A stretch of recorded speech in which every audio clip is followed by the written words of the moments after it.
लाड़काने खां जावेद पीरज़ादे जी रिपोर्ट मुताबिक़ लाड़काने शहर जे नए बस स्टाफ वारे इलाइक़े जे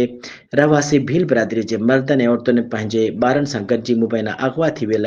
14 सालनि जी जवान नारीअ खे बाज़ियाब न करण ऐं वलीद पुलिस जे ज़्यादतियुनि ख़िलाफ़ हलंदड़ बरसाति दौरान एसएसपी चौक ते धरणो हयो, जिते हुननि सख़्तु नारेबाज़ी पिणु कई। उन मौक़े ते पुर दिलदार भील पंहिंजे वारसनि फरज़ाना, बाबरा, समीना, चांदनी, भाउ किरशन, चाचे मुमताज़ ऐं ॿियनि सां गॾिजी दाहींदे इल्ज़ाम लॻाया त गुज़िरियल अंगारे ॾींहुं सुबुह जो डुमकी मोहल्ला वासी चिंची हलाईंदड़ ज़ुबैर चांडियो पंहिंजे चाचे समेत 3 ॼणनि सां गॾिजी हथियारबंदनि सां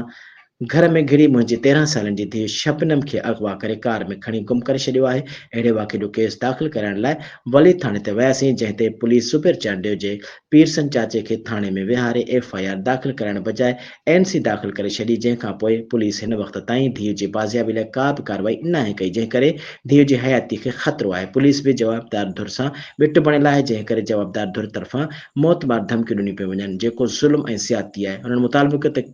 धीउ खे बाज़ियाब कराए ज़ुबैर चांडियो ऐं ॿियनि जवाबदारनि तोड़े वलीद पुलिस ख़िलाफ़ कार्रवाई करे इंसाफ़ फ़राहम कयो वञे।